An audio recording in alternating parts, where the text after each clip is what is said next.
Hello friends, welcome back. स्वागत है आपका आज के वीडियो में। इस वक्त मैं चित्तौड़गढ़ में हूँ। पीछे चित्तौड़गढ़ का रेलवे स्टेशन है। सुबह 6 बजे मैं निकला था उदयपुर से चित्तौड़गढ़ के लिए और अभी 8 बज रहे हैं, तो 2 घंटे लगे मुझे उदयपुर से चित्तौड़ आने में। और अगर हम सड़क से आते हैं, बाय रोड आते हैं, तो लगभग 3 घंटे का समय लगता है उदयपुर से चित्तौड़ आने में। अभी हम यहाँ से जाएंगे चित्तौड़गढ़ के लिए और उसके लिए यहाँ से आगे बढ़ के हमें लेना पड़ेगा ऑटो, क्योंकि चित्तौड़गढ़ का जो किला है वो काफ़ी बड़ा है, लगभग 13 किलोमीटर के एरिया में फैला हुआ है। तो पैदल पैदल चलने में काफ़ी समय लग जाता है और काफ़ी मुश्किल होता है। तो चलते हैं यहाँ से आगे, ऑटो लेते हैं और चित्तौड़गढ़ को एक्सप्लोर करते हैं आज। तो चित्तौड़गढ़ रेलवे स्टेशन के बाहर ही ऑटो खड़े रहते हैं। मैंने भाई साहब से बात कर लिया है, ये हमें चित्तौड़गढ़ फोर्ट घुमाएंगे। 700 रुपये में मैंने ऑटो किया है यहाँ से पर्सनल। तो चलते हैं आगे चित्तौड़गढ़ के लिए।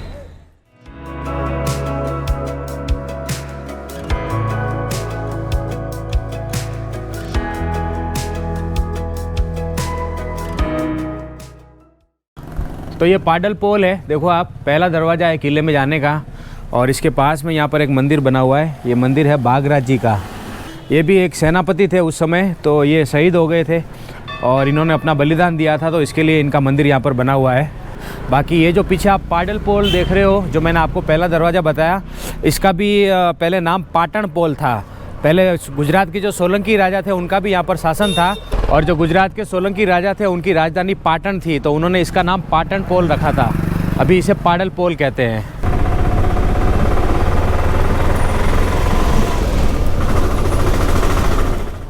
तो इस रोड से मैं और ऊपर की तरफ आया हूँ। पाडल पोल जो मैंने आपको बताया वहाँ से लगभग 400 मीटर आगे आया हूँ ऊपर की तरफ। और यहाँ पर ये दूसरा दरवाज़ा है, इसे भैरव पोल कहते हैं। भैरव पोल का नाम देसूरी के सोलंकी भैरवदास के नाम पर रखा गया है। तो 1534 में गुजरात के सुल्तान बहादुर शाह से जब युद्ध हुआ था, तो वो अदम्य साहस दिखाते हुए वीर गति को प्राप्त हो गए थे, तो इसलिए इसका नाम भैरव पोल रखा गया है।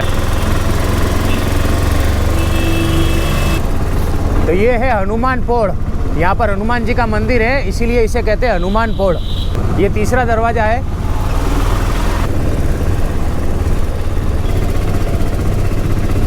तो ये चौथा दरवाज़ा है, इसका नाम है गणेश पोल। यहाँ पर गणेश जी का मंदिर है, इसके लिए इसका नाम गणेश पोल है।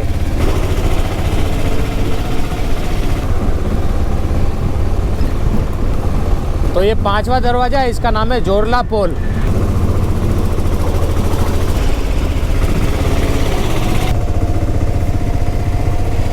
ये 6ठा दरवाज़ा है, इसका नाम है लक्ष्मण पोल, जो कि लक्ष्मण जी के नाम पर रखा गया है। तो ये 7वां और आखिरी दरवाज़ा है, इसका नाम है राम पोल, क्योंकि यहाँ पर भगवान राम का मंदिर भी बना हुआ है, इसलिए इसे राम पोल कहते हैं। ये मंदिर है श्री राम भगवान का, इसीलिए इस दरवाजे को कहते हैं राम पोल। तो हमने चित्तौड़गढ़ फोर्ट में एंट्री कर ली है, हम किले के अंदर आ गए हैं और यहाँ पर आज भी लोग रहते हैं। ये भी लिविंग फोर्ट है, आज भी करीबन 3 से 4 हज़ार लोग यहाँ पर किले में रहते हैं। तो ये टिकट विंडो है, यहाँ से मैंने टिकट ले लिया है। 40 रुपये का टिकट है ये। और ये देखो, ये चित्तौड़गढ़ फोर्ट का मैप बना हुआ है पूरा। तो अभी आगे बढ़ते हैं।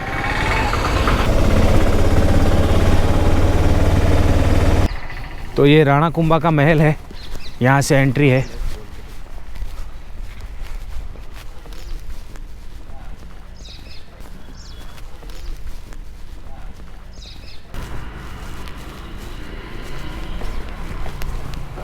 तो मैं कुंभा पैलेस के अंदर आ गया हूँ और यहाँ की हिस्ट्री हमें बताएंगे। यहाँ पर जो गाइड अवेलेबल है वो हमें बताएंगे कि यहाँ की क्या हिस्ट्री है। यहाँ के राजपूत सभी सूर्यवंशी होते। जब 7 घोड़ों की पूजा होती थी मॉर्निंग टाइम, फिर भोजन पानी यूज़ करते थे। अस्तबल घोड़े बंधने की जगह है। अच्छा। 8th सेंचुरी से लेकर 16th सेंचुरी तक जितने भी राजपूत परिवार यहाँ के सूर्यवंशी खानदान हुए। बरसात के 4 महीने होते हैं, पानी गिरता, अपने को सूर्य के दर्शन नहीं होंगे। ऊपर में सामने सन विंडो देखते हैं, वहाँ पर 1.25 मन का एक सोने का गोल्ड रखा जाता था।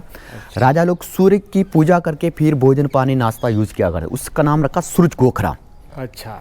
जब यहाँ से कैपिटल राजधानी चेंज किया महाराणा प्रताप के फादर उदय सिंह जी, तो यहाँ से हटा करके आज भी उदयपुर सिटी पैलेस में देखने को मिलता है। जब सूर्य भगवान की पूजा होती थी उस वक्त ड्रम यहाँ पे होता है, नगार खाना, डोर नगारा। अच्छा, इस जगह पे। जी हाँ।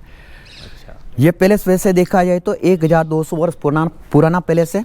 इस पैलेस का निर्माण बाप्पा रावल ने किया था। चित्तौड़ दुर्ग के जो भी राजपूत निवासी हुए वो सारा इन्हीं महलों में निवास किया करते थे। अच्छा। गहलोत, सिसोदिया, सोलंकी परिवार सभी कौम के राजपूतों ने तो 55 राजपूतों ने मिलकर चित्तौड़ किले का निर्माण किया था। अच्छा। तो उन्होंने अपने अपने धर्म के आदमी पूरे दुर्ग के ऊपर में छोटे बड़े मिला के 113 हिंदू टेम्पल बनवाए थे। अच्छा। 113। 113 और इसके ऊपर लेके 84 तालाब है। तो इस पैलेस का जो मेन एंट्रेंस वो सामने आएगा त्रिपोल गेट। जहाँ से हम अभी आए वो घोड़ों के लिए था। वो घोड़ों के लिए। और मेन एंट्रेंस जो है वो इस तरफ में, इस तरफ पूर्व दिशा में त्रिपोल गेट। दिशा में त्रिपोलिया गेट। हाँ जी। 700 एकड़ में ये फोर्ट फैला हुआ है। 700 एकड़ में। 700 एकड़। इसका बाउंड्री वॉल 13 किलोमीटर है। 2 किलोमीटर चौड़ाई के ऊपर किला फैला है। अपन लोग चित्तौड़ किले को एरोप्लेन से विजिट करते हैं। हाँ। जैसे कोई वेल मछली होता है ना, मछली के आकार में राउंड पे क्या वेल मछली का। ये सामने जो पैलेस देखते हैं ये मीरा महल ये होता था। ये मीरा का चित्तौड़गढ़ ससुराल था। अच्छा। तो भोजराज सिंह से मीरा की शादी ये इधर चित्तौड़ मेवाड़ में हुई थी। अभी आप लोग चित्तौड़ किले के दुर्ग पे मेन पैलेस में खड़े हैं। ये 1200 साल पुराना पैलेस है। अच्छा। इसको युद्ध द्वारा तोड़ा था अलाउद्दीन खिलजी ने टेम। कुंभा ने फिर इसको रिपेयरिंग किया तो अभी इस महल को कुंभा महल के नाम से जाना जाता है। अपने इस मेवाड़ को लूटने के लिए, बर्बाद करने के लिए मुगल सुल्तानों के यहाँ पर 27 युद्ध हुए थे। अच्छा। जिसमें से 24 युद्ध यहाँ के राजपूत लोग जीत पाए थे। 3 ऐसे बड़े युद्ध होते हैं जिसमें यहाँ के हिंदू राजपूत लोग की हार होती है।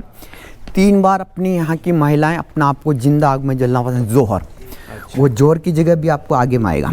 जो पद्मिनी का जो मूवी बना ना वो यहाँ का नहीं बना। उन लोगों ने अपना नोट कमाने के चक्कर में मतलब ड्रोन से पूरा चित्तौड़ दुर्ग का दृश्य ले लिया फोटो। अच्छा। उन्होंने पूरा सेट बना दिया बॉम्बे में। अच्छा। तो इधर में हमारे राजपूत हिंदू को सेना ने काफ़ी विरोध भी किया। पद्मिनी का जो परिचय आईने में देखा अलाउद्दीन खिलजी ने, वो पैलेस भी अभी आपको आगे में देखेंगे वो शीशे वगैरह नहीं मिलेंगे। अच्छा। क्योंकि मूवी में कुछ गलत शूट बताया, इसके वजह से वो आईना वगैरह भी तोड़ दिए गए। अच्छा।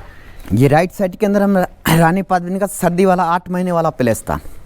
ये उस जमाने के वॉशरूम वगैरह होते थे पुराने टाइम वॉशरूम ये वाले ये जी। और ये सामने उनके बाथरूम वगैरह होते थे। ये गोल विंडो देखते ना सामने। हाँ। ये रानाओं का टेकरी खजाना था बैंक। इसका नाम रखा नौलखा भंडार। ये जो गोल दिख रहा ये है, गोल दिख रहा है। इसके नीचे आगे टिकट विंडो है अभी। इसके नीचे आगे टिकट। अच्छा। उदय सिंह को यहाँ से पन्नादाय आम की टोकरी में छिपा कर यहाँ से कुंभलगढ़ फोर्ट में शिफ्ट कर दिया। बाद में बनवीर को पता चला कि मैंने राजा उदय सिंह को नहीं मारा है, मैंने चंद्र को मारा। उदय सिंह बच चुका है, कहीं टाइम बड़ों के लौट के आएगा तो अपने फोर्ट का बंटवारा मांगेगा हिस्सा। तो बैंक के सामने वॉल बनाया हुआ है, इससे कहते हैं बनवीर की दीवार। बनवीर ने 2 पार्टीशन कर दिया था। आधा बंटवारा मैं रख लूंगा, आधा उदय सिंह को दे दूंगा। अच्छा। अगर पन्नादा अपने लड़के चंदन को नहीं मरवाती, देश के राजा उदय सिंह को नहीं बचाती तो आज अपनों को उदयपुर सिटी फोर्ट नहीं देखने मिलता। अगर राजा उदय सिंह जी नहीं होते तो महाराणा प्रताप नहीं होते। राणा प्रताप नहीं होते तो आज अपन लोग दिन में 5 बार नमाज पढ़ते और मुगल राजाओं का यहाँ पर राज रहता था। चित्तौड़ का वो किला है शक्ति में राणा प्रताप हुए जिन्होंने कभी मुगल राजाओं से समझौता नहीं रखा। बलिदान में थी पन्नादा। एक माँ ने अपने खुद के लड़के चंदन को मरवा देश के राणा प्रताप के पिता उदय सिंह को बचाया। यह बहुत बड़ा त्याग होता है। और भक्ति हुई संत मीराबाई, जिसको मारने के लिए विष का कटोर दिया, मीरा ने वो विष जहर को पी लिया पर भी उनके लिए अमृत बने। वो दानवी थे भामाशाह जैन, उन्होंने अपनी सारी प्रॉपर्टी महाराणा प्रताप को दे दिया। तो शक्ति और भक्ति और बलिदान वाली चित्तौड़ की ये हमारी नगरी है। इसलिए हमारी मेवाड़ की कहावत है, गढ़ में गढ़ चित्तौड़गढ़ बाकी सब गढ़ैया, ताल में ताल भोपाल ताल बाकी सब तलैया। अच्छा। रानी में पद्मिनी रानी बाकी सब रनिया, राजा महाराजा रामचंद्र बाकी सब रजैया। सामने टर्न देखेंगे 1 किलोमीटर दूरी पर आगे में गौमुख बना हुआ है जो हमारे, हाँ जी, हमारा राजपूत का पर्दा होता तो हमारे इसी टर्न से रानियाँ जाती थी, नहा करके स्नान करके शिवलिंग की पूजा करके हुए वापस अपने महलों में रानियाँ वापस अपने मेलों में चली आती थी। अच्छा, ये खुफिया रास्ता है। हाँ, अंडरग्राउंड गुप्त रास्ता। अभी लंबा ये 1 किलोमीटर। 1 किलोमीटर तक है। हाँ, आगे में जाएंगे अभी आप गोमुख। अच्छा। ये कुछ प्लास्टर पुराना कुंभा के टाइम हुआ, ये कुछ हमारे ऐसे आर्कोलॉजी गवर्नमेंट के अंदर में हुआ। अच्छा, तो अभी इस महल को कुंभा महल के नाम से जाना जाता है। सर धन्यवाद, thank you so much. Welcome. इनका नाम है मनोहर सिंह जी सोलंकी। ये भी सोलंकी है, मैं भी सोलंकी हूँ, तो दोनों सोलंकी मिल गए तो अच्छा ट्यूनिंग हो गया। अच्छी जानकारी इन्होंने दे दी हमें और आपको भी काफ़ी अच्छा मज़ा आया होगा सुन के इतिहास के बारे में। चलिए सर, थैंक यू। वेलकम।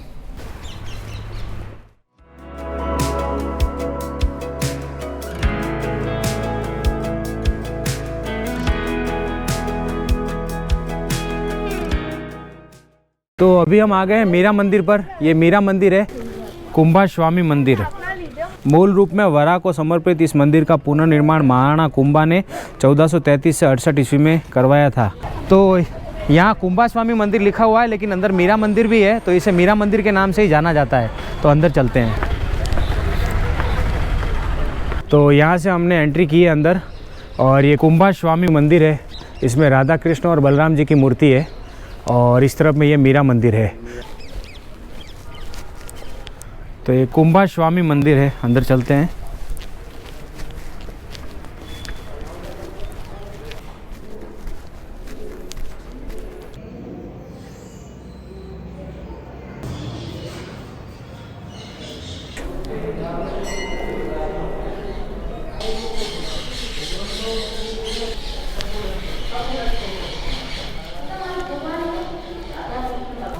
तो ये कुंभास्वामी मंदिर है। मैं बाहर आ गया हूँ दर्शन करके।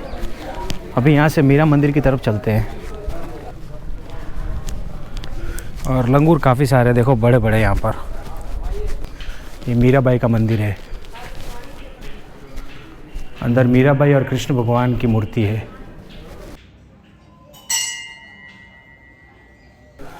तो मीराबाई का मंदिर हमने देखा और यहाँ पर देखो लिखा हुआ है, यह वही मंदिर है जिसमें अपने इष्ट देव गिरधर गोपाल की सेवा पूजा व कीर्तन किया करती थी मीराबाई। यहीं पर विष अमृत हो गया था। तो ये वही मंदिर है जहाँ पर मीराबाई अपना भजन कीर्तन करती थी और उनको विष भी यहीं पर दिया गया था। उसके बाद में वो विष अमृत बन गया था। और कहते हैं कि यहाँ पर जो ओरिजिनल मूर्ति थी कृष्ण भगवान की, उसे मीराबाई अपने साथ में लेके गई थी द्वारका। और यहाँ पर बाद में फिर ये कृष्ण भगवान की मूर्ति दूसरी रखी गई है।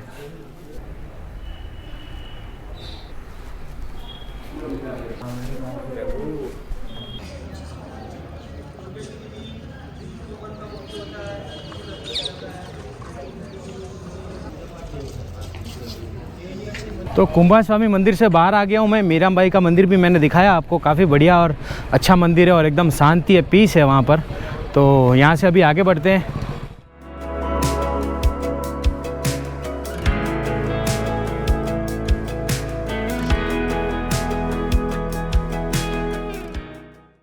तो हम इस गेट से आए हैं और ये है विजय स्तंभ। ये 9 मंजिला है नीचे से ऊपर तक और इसकी जो हाइट है वो करीब 37 मीटर है, 122 फीट। और विजय स्तंभ महाराणा कुंभा ने बनाया था। कहते हैं जब उन्होंने मालवार गुजरात को एक ही दिन में जीत लिया था, उन्होंने आक्रमण किया था मालवार गुजरात पर, तो एक ही दिन में उन्होंने जीत हासिल की थी। तो उस विजय की खुशी में उन्होंने ये विजय स्तंभ बनाया था। लगभग 157 सीढ़ियाँ हैं नीचे से ऊपर तक अंदर जाने की, लेकिन अंदर रास्ता बंद है जाने का, तो आप बाहर से ही देख सकते हो। तो ये विजय स्तंभ है।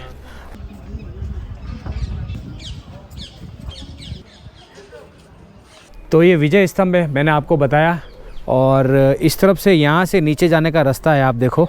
और ये जो आपको जगह दिख रही है, ये जो आपको गार्डन दिख रहा है पार्क, ये जौहर स्थल है। ये वही जगह है जहाँ पर 16,000 दासियों के साथ, रानियों के साथ महारानी पद्मावती ने जौहर किया था।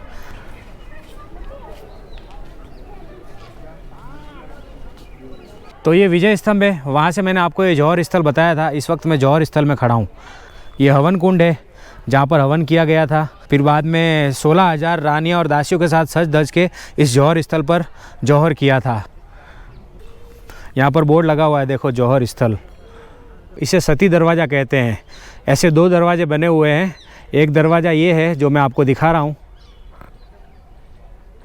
और एक दरवाज़ा ठीक इसके ऑपोजिट साइड में विजय स्तंभ के पास में बना हुआ है, यहाँ पर ये वाला।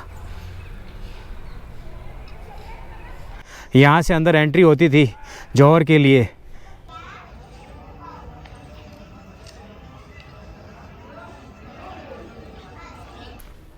तो ये समाधीश्वर मंदिर है। ये मंदिर शिवजी को समर्पित है और इसका निर्माण परमार शासक भोज द्वारा 11वीं सदी के मध्य में किया गया था, विक्रम संवत 1485 में, 1428 ईस्वी में।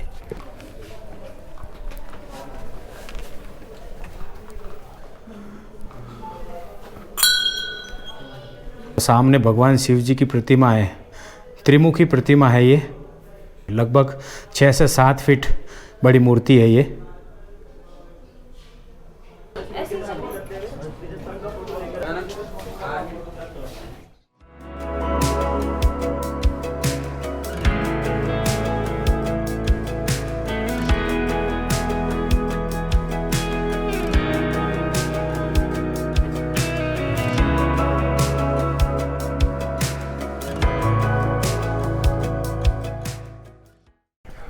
यहाँ पर देखो पुराने अवशेष रखे हुए हैं सारे।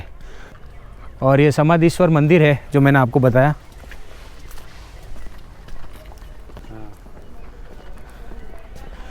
तो ये दरवाज़ा है, यहाँ से अभी हमें नीचे जाना है गौमुख के लिए।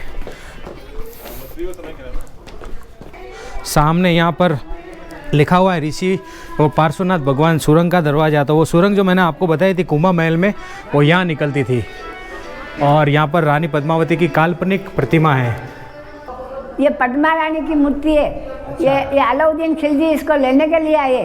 तो ये अलाउद्दीन खिलजी को मुंह नहीं बताया, जिंदी जल गई 1600 राणा का 7 में। 1303 में राजपूत आज भी आते, 700 बरस रह गया, लेकिन राजपूत हर साल आते और हर साल यहाँ जोड़ मेला बनाते।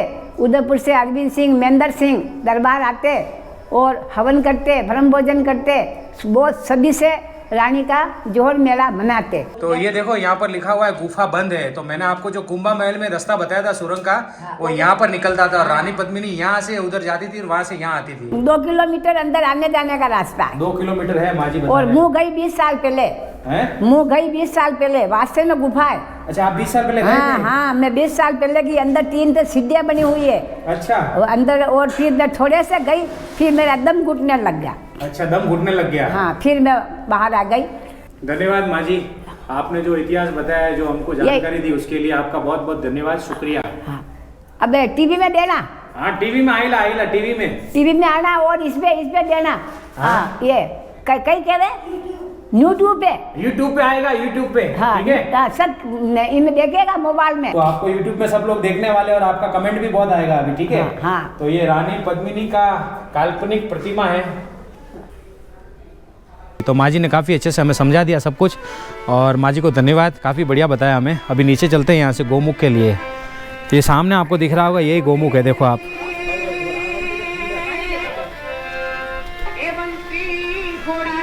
ये देखो आप, पूरा पानी का कुंड है ये, इसे गौमुख कहते हैं।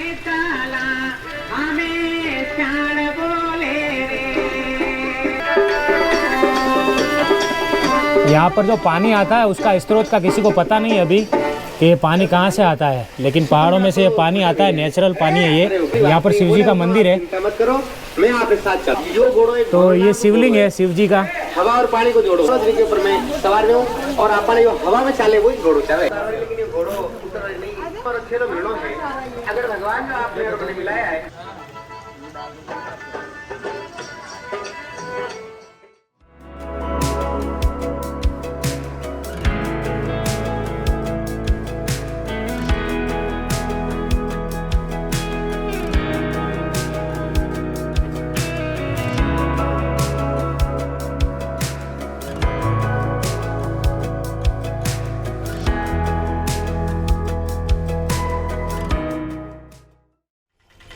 तो अभी हम आ गए हैं काली माता मंदिर में। ये देखो, ये काली माता मंदिर है।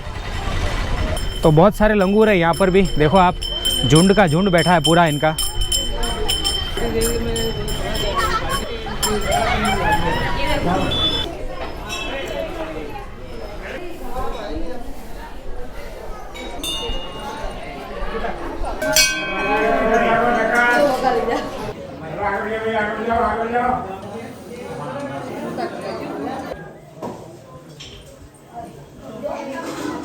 तो पीछे काली माता मंदिर है, मैंने दर्शन कर लिया, आपको भी दर्शन करवा लिए। काफ़ी प्रसिद्ध मंदिर है, दूर दूर से लोग यहाँ पर श्रद्धालु आते हैं दर्शन करने के लिए। ये काफ़ी ऊंचाई पर है और सूर्य के दर्शन यहाँ से होते थे, तो इसे सूर्य मंदिर कहते थे।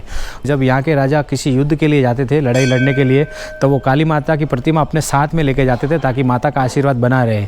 और जब वो प्रतिमा लेके जाते तो कई बार ये मंदिर खाली रहता था, तो फिर यहाँ पर अम्बे माता की एक मूर्ति स्थापित कर दी गई, जो मैंने आपको बताई थी।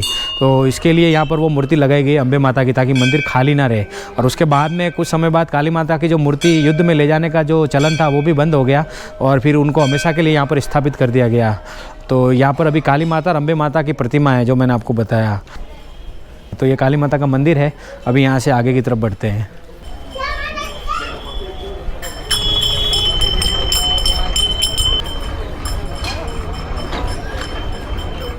तो अभी मैं आ गया हूँ रानी पद्मिनी महल पर। यहाँ पर पीछे रानी पद्मिनी का महल है।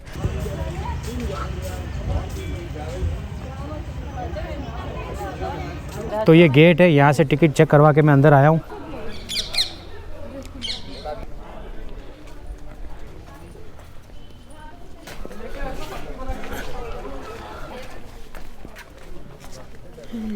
तो अभी मैं उस जगह पर आ गया हूँ जहाँ से अलाउद्दीन खिलजी को रानी पद्मिनी की परछाई दिखाई गई थी। तो मैं आपको बताता हूँ, ये देखो आप, ये जगह है, ये सामने रानी पद्मिनी का महल है। तो अभी ये पानी काफ़ी गंदा है, लेकिन उस ज़माने में काफ़ी साफ़ पानी था, एकदम क्रिस्टल क्लियर पानी हुआ करता था। और सामने वहाँ पर रानी पद्मिनी को खड़ा किया गया था, जो आप ये दरवाज़ा देख रहे हो सीढ़ियों के वहाँ पर, और उनकी जो परछाई है वो इस पानी में दिखती थी, और इस पानी में से परछाई का रिफ्लेक्शन आता था इस जगह पर जहाँ पर मैं खड़ा हूँ। तो रानी पद्मिनी को वहाँ खड़ा किया गया था, यहाँ पर खड़ा किया गया था अलाउद्दीन खिलजी को, और उनके आसपास में खड़े थे गोरा और बादल। उसकी गर्दन पर तलवार रखी हुई थी, एक तरफ गोरा ने, एक ने बादल ने, ताकि वो पीछे ना मुड़ सके। तो उनकी परछाई रिफ्लेक्ट होकर यहाँ पर आती है इस जगह पर, और यहाँ पर एक शीशा रखा हुआ होता है इस जगह पर, यहाँ पर, उसमें वो उसकी परछाई देखता है। तो ये वो जगह है। तो यहाँ पर उनको परछाई दिखाई गई थी ऐसा बताते हैं। और ये देखो, ये गुप्त दरवाज़ा हुआ करता था पहले।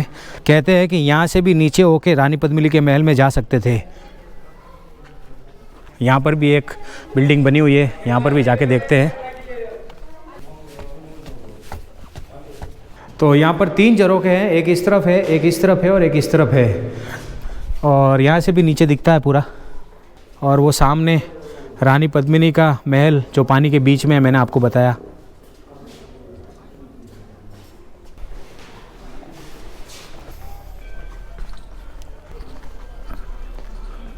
तो यहाँ पर ये छतरी बनी हुई है, और ये नीचे का खुला भाग है, और ये रानी पद्मिनी का महल है।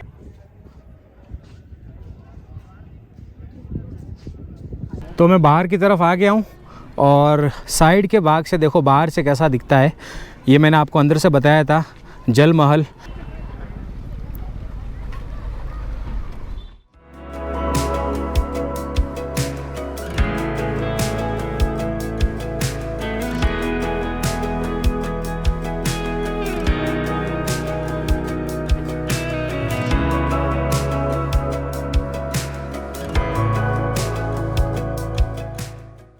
तो अभी मैं आ गया हूँ भीमलत कुंड पर। इसका नाम भीम के ऊपर है। बताते हैं कि यहाँ पर भीम ने लात मारी थी, तो इसके लिए इसका नाम पड़ गया भीमलत कुंड।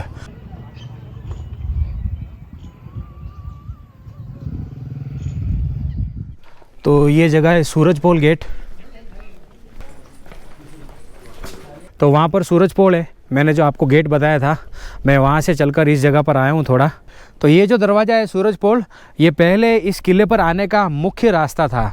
अभी जो हम आए थे शुरुआत में, जो वीडियो की शुरुआत में मैंने आपको जो पोल बताई थी, 7 पोल, और जो रास्ता बताया था वो बाद में बना है, लेकिन पहले ये मुख्य रास्ता हुआ करता था यहाँ पर आने का, इस किले पर, चित्तौड़गढ़ दुर्ग पर। देखो आप, ये किले का रास्ता है जो नीचे की तरफ जाता है, और ये किले का पीछे का भाग है, लेकिन पहले ये मुख्य भाग हुआ करता था, और यहीं से सेना और किले में लोग आना जाना करते थे इस रास्ते से। तो ये देखो सामने आपको एक पहाड़ी दिख रही होगी, ये वाली। वैसे इस पहाड़ी को कुंभकर्ण पहाड़ी के नाम से जाना जाता है, क्योंकि इसका जो शेप है वो ऐसा लगता है जैसे कुंभकर्ण सो रहा है। देखो आप, कहते हैं कि अलाउद्दीन खिलजी ने यहाँ पर अपना डेरा डाला था, और ये पहाड़ी उन्होंने बनाई थी ताकि वो चित्तौड़गढ़ दुर्ग को ऊपर से देख सके और अपनी योजना बना सके हमले की। और उसके पीछे जो पहाड़ी देख रहे हो आप, ये वाली, ये अरावली पर्वत श्रृंखला है बड़ी सी। और जो लड़ाई लड़ी गई थी वो उस पहाड़ी से लगा के इस चित्तौड़गढ़ दुर्ग के बीच में लड़ी गई थी, इस जगह पर, यहाँ पर। तो यहाँ पर बैटल हुआ था, वो युद्ध का मैदान था ये।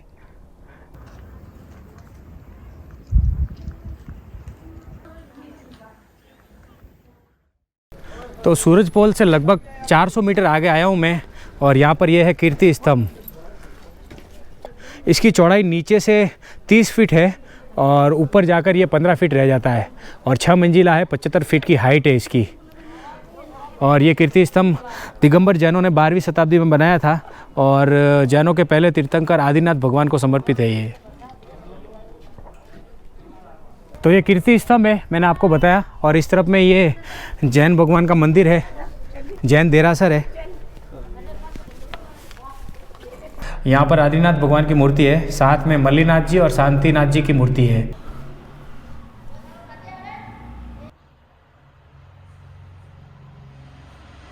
तो ये कीर्ति स्तंभ और ये जैन मंदिर मैंने आपको बताया। और यहाँ पर देखो आपको सीताफल बहुत मिल जाती है, मेवाड़ में सीताफल बहुत ज़्यादा होती है। क्या रेट में मिल जाती है सीताफल? ये 130 रुपये किलो।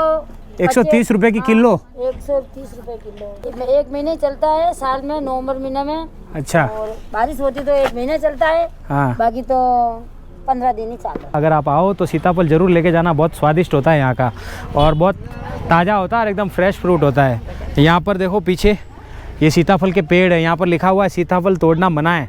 तो ये इन्होंने शायद वाड़ी ले रखी है इसलिए इन्होंने बोर्ड लगाया हुआ है। तो यहाँ पर सीताफल के पेड़ भी है और यहाँ पर ये सीताफल सेलिंग कर रहे हैं। और ये कीर्ति स्तंभ है और उसके पास में जैन मंदिर है जो मैंने आपको बताया। तो अभी मैं चित्तौड़गढ़ दुर्ग का जो 7वां दरवाज़ा मैंने आपको बताया था वीडियो की शुरुआत में, राम दरवाज़ा, वहाँ पर आ गया हूँ। यहाँ पर 2 छतरी बनी हुई है, मैं थोड़ा ऊपर की तरफ आया हूँ। राम दरवाज़ा पीछे की तरफ है, राम पोल कहते हैं इसे। और यहाँ से नीचे की तरफ देखो आप, ये आपको रोड दिखेगा नीचे जाने का, हमें यहीं से नीचे जाना है। और ये पूरा चित्तौड़गढ़ है, यहाँ से अच्छे से दिखता है पूरा, देखो आप। तो चित्तौड़ के किले की एक विशेषता थी और वो विशेषता यह थी कि यहाँ पर कोई भी दुश्मन चढ़ाई नहीं कर सकता था, क्योंकि ये एकदम हाइट पर और खड़ी चढ़ाई पर था। तो यहाँ पर चढ़ाई करना बिल्कुल नामुमकिन था लगभग। तो इसीलिए इस दुर्ग पर कोई चढ़ नहीं पाता था। लेकिन इसकी एक कमजोरी भी थी। कमजोरी ये थी कि ये किला एक अलग पहाड़ी पर बना हुआ है और उसके आसपास में अरावली की पहाड़ियाँ है, पर्वत श्रृंखला है। तो अगर कोई दुश्मन इसका घेरा डाल देता था तो इसके अंदर के सारे दरवाजे बंद कर दिए जाते थे ताकि दुश्मन अंदर नहीं आ सके और वो लोग अंदर ही रहते थे। लेकिन उनके अनाज के भंडार जब खाली हो जाते थे तो उनको मजबूरी में सारे दरवाजे खोलने पड़ते थे और उसके बाद में जो आक्रमण करने वाला था वो इस किले को अपने अधीन में ले लेता था। इसी कमजोरी के चलते राणा उदय सिंह जी ने मेवाड़ की राजधानी चित्तौड़गढ़ से हटाकर उदयपुर लेके गए, वहाँ पर शिफ्ट की उन्होंने। तो मैंने आपको ये सारी स्टोरी बता दी, बाकी किले का इतिहास मैंने अंदर बता दिया, किले की सारी मेन इमारतें बता दी और पूरा चित्तौड़गढ़ दुर्ग अच्छे से बताने की कोशिश की। तो इस वीडियो में इतना ही। वीडियो आपको कैसा लगा कमेंट करके बताना और वीडियो पसंद हो तो इसे लाइक करना, शेयर करना और नए हो तो चैनल को सब्सक्राइब कर देना। तो मिलूंगा आपसे अगले वीडियो में, तब तक के लिए bye bye, see you, take care. अपना और अपनों का खास ध्यान रखना।